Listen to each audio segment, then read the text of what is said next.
It's time for a little bit of science. I'm Will Grant, an associate professor in science communication at the Australian National University. And I'm Rod Lamberts. I'm a 30-year science communication veteran with the mind of a teenage boy. And today, well, we've been at the Beach Large Hadron Collider. Yeah, drinking in swimming cocktails. In fact, I'm still there. I don't know where you are. Of isotopes and science and stuff like that. So rather than giving you our regular pile of science, We've saved you something delicious. We've been squirreling away little snippets throughout the millennium, and you're going to get a bunch of those right now. It's going to be fab. enjoy. Got a bit of Fox Mulder for you. So just in the last week, Oh, hang on. For the young listeners, Fox Mulder was a character in a very old television show from the 1820s called The X-Files. The X-Files. That's how you pronounce the it. X-Files, the most important TV show, the documentary. Since Johnny Carson... Yeah, the documentary of how our government's been lying to us about all sorts of stuff. As the American government, they're not our government. Our governments Thank you. have been lying to Plurals matter. Anyway, over the last week, the FBI has finally released their secret Bigfoot file. No. The research that the FBI, the Federal Bureau of Investigation, did on Bigfoot. I have a question. Okay, what's your question? Why the hell are they doing it? Why the hell are they doing it? Does Bigfoot commit crimes? Well, Bigfoot might have kidnapped someone. Stealing Bigfoot wallets from people in the Bigfoot park. might have crossed state lines with a packet of cigarettes. with a packet of cigarettes Or or a something. child. Yes. Why the hell? Well, I will answer that for you. So just to add a little bit of context here, on the FBI website is a fairly interesting place called the FOIA Vault, Freedom of Information, basically. What's the A? America. Yeah, Like in Australia, we have freedom of information. They have freedom of information in America. I don't know. When people do a freedom of information and they say, can you give me the files that you have on whatever? The moon landing that JFK did when he wasn't murdered. A whole bunch of these. I actually trawled through this, and I'm going to tell you some more about this. Yeah. A whole bunch of these. Pick a vaguely controversial person in America. Go back into the 50s, 60s, 70s, 80s. You know, there's all sorts of people. There's lots and lots of entertainers, lots of Black Panthers and political figures, you know, moving into some of the extremists and terrorists and stuff like that, which you'd expect. You'd expect the FBI to. You would. And so, you know, I was clicking through a bunch of them. There's like, you know, some of these weird satanic cults and stuff like that. They have just released, I don't know why in this last week, some conspiracy theorists say this is a distraction, but the FBI I was literally going to say, because something else they don't want us to see. finally released all of their work on Bigfoot. Fuck off. Like, honestly? No, seriously? You're not like, you know, shitting on my balls here. It's true. No, you can go and read. They've redacted a couple of key names and things like that. So like, all of these have had little BF. It could be anything. redactions throughout them. But you can go and check this. And it's worth actually trawling through. You know, there's some actually juicy stuff in here. Redacting Bigfoot files? No, okay, I don't know how much for redaction. But I got to tell you, holy shit, not the most exciting bit of research ever. It sounds great. And what they do is they go, look how boring it really is. Look how boring it really is. Your lives are as small as you thought they were. Literally, there is nothing out there. So basically, in 1976, the Bigfoot Information Center in Oregon found a sample of what they thought was Bigfoot. It was a small sample, like a patch of skin with some long hairs, like 15 long hairs. And they're like, this could only be Bigfoot. They'd gone to the press about this and said, look, this is, you know, it's pretty interesting. We've got the evidence of the Bigfoot here some hair and skin sample. And they said, look, the only way we're going to get authoritative inquiries is to go to the FBI. Now, within the Bigfoot file is actually quite a few pages of the FBI going, all right, so the primary purpose of our labs is to identify criminal matter or matter associated with a criminal investigation. That's what I thought. And work it out. But there's a discussion. From time to time, we may use our labs for other purposes if deemed fit by the director. Yeah, but that's the scientific hookers director. and blow for Keith's 50th. It's not quite hookers and blow for Keith's 50th. I think it's like matters of significant public interest, or I guess it's basically... Or Bigfoot. When you've got downtime and you want to use the lab equipment and someone comes in with some crackpot stuff, you can do it. All these sequences are sitting there idle. We should do something. So the FBI agreed to have a look at this sample of Bigfoot. 15 hairs on a tiny little patch of skin. That's a sailor song. 15 hairs on a tiny patch of skin, yo-ho-ho, and a bottle of gin. After the full 22 pages of report, they go, yeah, it's Bigfoot. No. Oh. They said, it's just deer. Like, it's just deer don't have long hair. Just deer. So it's a freak deer. I don't know. It's like deer beard or deer something like that. And I'm like, holy shit, this is the most disappointing thing. The FBI's Bigfoot file, it's like someone sent in a weird bit of crap and the FBI said, fuck it, let's use our lab equipment and take a look. But I just want to say, it is worth taking a dig through the FOIA vault because there are a bunch of other interesting and juicy things. There's a few conspiracy theories. There's a few of the cults. There's all sorts of people. There's stuff on Princess Diana. There's stuff on Johnny Cash. There's stuff on... Johnny Cash? Yeah, Johnny Cash. Really? Yeah. What? Steve Jobs was in there. Oh, that's nice. But the one that got me, it was Louie, in brackets, song. Yeah, away we go now. Hey. There you go. Yeah. So it was brought to the FBI's attention. 1963. It's a very what was that genre? You know, the early rock sort of. When Great Balls sort of Fire was banging his cousin and all that stuff. Yeah, they're all wearing ties and stuff like that. But their hair's a bit messy. Oh, was it? Yeah, their hair's a bit messy. Well, secret. This is the Kingsmen. There you go. Louie by the Kingsmen. It was quite popular at the time, but the lyrics are really quite mumbled, and apparently somewhere in the middle they say the word fuck. What? I know. And so the FBI was tasked to investigate what did they actually say. Is the word fuck in there? Yes. No, they couldn't. Case closed. They couldn't come to a conclusion. They were like... That's from one recording. They mumbled too much. I can't understand this. So these old guys in the FBI are like, no, there's too much mumbling. I can't understand. I can sing that song. I know how it goes. Louie, Louie. Oh, yeah. Away I go now. La, la, la, la, la, la. There you go. Fuck. No, fuck. No, just once. Not for my version. So anyway... FBI, not much to add on Bigfoot, very sadly. I did the wrong PhD. So Ben Schultz, he's an associate professor at the University of Queensland.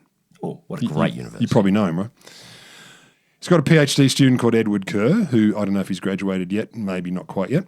Anyway, their research involves using a technique called mass spectrometry proteomics. Okay. But it's my favourite kind of proteomics. Slow it down and give me it in plain.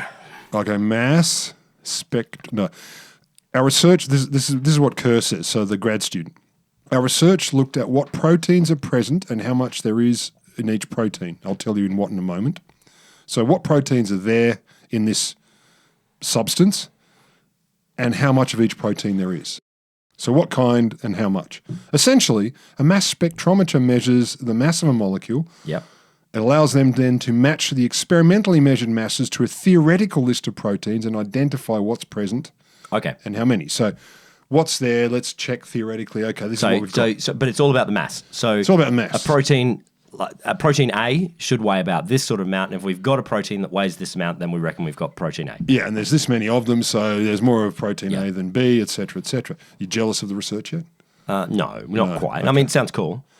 So let me tell you why they did it. To identify, quantify, and characterize the proteins in 23 different styles and brands of beer. Ooh. I know. Suddenly you're like, hang on. So the proteins play an important part in forming a beer's sensory properties, apparently. So taste, smell, mouthfeel, deliciousness. Crisp, malty, and bitter flavors, floral and fruity aromas. They're perhaps the first descriptions that come to mind when describing beer, says Schultz, the Ask Pro. But other sensory factors are just as important, he goes on. So, an attractive, stable head of foam, obviously. Smooth, creamy mouthfeel. Getting you going yet? They're essential but often overlooked elements of a great beer. But the beer proteome, the protein, assay or the full sets of protein, it's critical at controlling all these factors. And it has something to do with the ingredients, the yeast, the fermentation, the overall process. So that's great. Okay. So their initial assumption was there'd be a difference between different styles of beer, like a lager, a pale ale, an IPA, a stout. Yeah. And you're like, that makes sense, right? Sure. Better. What? Turns out when they targeted their analysis on a single brewery to remove and think about variations, they found differences not only in beer styles, but between variations of breweries as well. So styles of beer, but also within breweries and between breweries themselves, even on similar styles of beer. Okay.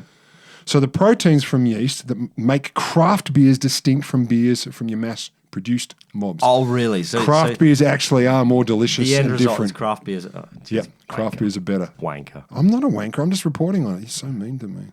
So they could clearly distinguish between the profiles of different beers and different breweries. So the bottom line is craft beers really are different. We're not just snobs. We're right. Well, I am. I know you don't care. No, I know you like VB. I like VB. craft beer, but you, 4X. You said they're really different, not Better. No, you didn't say that. Oh, I meant better. You didn't say that. I don't think the Neither results, did they. the research said that either. But you can infer it So scientists put beer in a mass spectrometer and discover that craft beer is better. and said craft beer had some things in it. But being researched, this is the bit I like the most. Obviously, you've got to end with further research should. Should what? So they said that we've only done 23 beers, so we've got to do a lot more because the findings would be beneficial in future beer making processes. And then they go on to like yak blah about, oh yeah, because gluten free and like bullshit. You want to test more beer. You want to see which craft beer is the most delicious. Maybe get sponsorship for your lab. I think it's fabulous. Do you? Like, good on them. Like, I love it. Because you're basically drinking beers for your PhD and You're not drinking them. You're putting them in the machine. You don't know they're not drinking them as well. Pouring the beer in the machine. Not all of it. They have to. All of it. Has to be 100%. It's the ethics committee. Yeah, ethics committee. Yeast are sentient. You're not allowed to have any. You're not allowed to have any. Then I don't like it anymore. I've changed my mind. You know what I think? This is like people like, oh, I love going to the pub. I should own a pub. And it's like, it's true. You know what? I love Why beer don't so you just much. go to the pub? Yeah. Why No, don't I you love just beer so much. I'm going to make it my job and my hobby and my interest and what I marry. just stop. Enjoy something. Don't turn it into like. Are you saying doing science is not enjoyable? I'm saying science son of a science bitch. is wonderful. I didn't quite see what the question they were answering there was. I don't know what it was either. They just So we've used our science machine to say that there is different stuff in beer A versus beer I think B. the main thing they were trying to do, like the suspicion was that it'd be basically lagers differ from ales, differ from stouts. And you're like, well, of course they do. But now they've gone, oh, actually, no, the mass-produced versus the crafts. So I read this study today, and I was like, Jesus Christ, I am so bored. I was using AI tools to tell the difference between wild-caught salmon and farmed salmon. You just look at them. Aquaculture. And it's like, I get that there may be people out there lying, but in general, you can tell because the aquaculture salmon comes out of there, goes onto the truck, goes into the supermarket from there, and the wild caught salmon comes from somewhere else. And it's like, I would have thought that's true. I feel like, did we need AI to tell us this? No. Maybe instead we could just have trustworthy system. Yeah, it's getting carried away. Science doesn't need to solve all problems. Well, yeah, you don't need to publish something on everything. Love you, science. Love you, science. Obviously. So you wanted to be a rock star, didn't you? I feel like I am, but... No, I get it. In your soul. Yeah, I've got... in the multiverse, yeah, one or two of you are rock stars. Yeah. Yeah, you got to harbour that somewhere. I agree with you. Somewhere out there, you did the time, you put the tunes in. I feel like I did, but yeah, I wanted to be, and I was really convinced until, what day is it? Till Monday this week, that I would be. And now I'm like only 60% sure. Well, this is actually not why I'm not a rock star. No. Because, realistically, that's about dedication and spending the time and... talent. And talent. Yeah, talent. Luck comes in. Yeah, luck. I'm not saying you're not being in the right talented. place at the right time, all of that. I'm not saying you're not talented. But this is more about the downsides of rock and starring. Oh, this is why you decided not to be a rock star. Yeah. I read the research, and now Me too. Now this is legit. I don't know what the story is, but me as well. That's why I'm not either. We've known for quite a while that rock stars have a higher mortality risk compared with the general population. It's basically, in many cases, in the job description. It's in the duty statement. In the job description. Are you prepared to live fast, A, and B, die young? Exactly. It's the rules. You are a candle in the wind, some might say. Specifically, North American and European famous musicians exhibit a mortality risk 2 to 3 times higher compared with the general population within 2 to 25 years of achieving fame. So they are far more likely to die compared with the general population, and includes, happily or not happily, suicide rate 2 to 7 times higher than the national average. But researchers have said, we don't actually know what the cause of this is.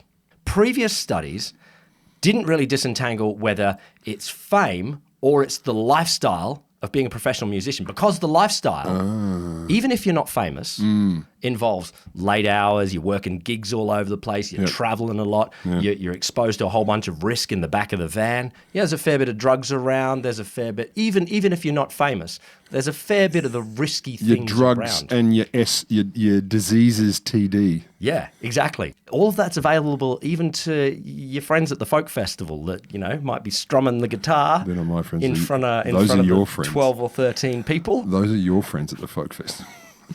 So these guys said, no, we need to work out if it's actually the fame that's killing these people. We used a retrospective matched case control design where they're comparing famous singers with less matched famous singers that are similar, like the same gender, same nationality, same ethnicity, same genre, and solo or band status. So they get like a Kurt Cobain, and then they go, Me. Okay, well, okay, you're a white guy, maybe born about the same age. Same within age. a couple of months, we're the same age. Oh my God, ethnicity, okay. Genre, what's your genre? Grunge / stoner rock. Nice. / psychedelic. Would you be in a band or are you solo? A band. Oh, okay. So party with the bros. Well, okay. So they matched Kurt Cobain with you, me. Yeah. and then multiplied that for all of the others. You get your Janis Joplin. Do you know why they matched Kurt Cobain with me? Because we met. Carry on. So they matched the people on super famous. Yeah. And the condition, the different condition is whether they're famous or not. Other than that, they do the same stuff. They do the same stuff. They gig, they play, they're into it. They've got the genre, they got around the age, they've got the whiteness or the blackness. I love that they included genre. It makes sense. It does make sense because some genres. Well, look, okay, there was eras in American hip hop that might have been a little bit dangerous with some sort of Let's keep it super simple. All you got to do is say original early days hardcore punk. You kind of were a loser if you didn't nearly or actually die. You got to be fucked up. Yeah, folk, maybe not so much death on stage. So here we go. This is why I'm not a rock star. Mm-hmm. The results showed when they compared the non-famous but same genre, same type, same person, the famous singer's 33% more likely to die. That much? Yeah. It's the fame. It's the fame that gets you. And so how do they define fame? With measures. Cool. Measures and metrics. That's what I would have done. It's pretty obvious. We know what fame is. Seriously. I don't want to offend you, but Kurt Cobain remains, will be more famous than you. I wish we did know what fame was. I wish we did. Yeah. Oh, my God. If you're listening, and I know you are, help. Weird.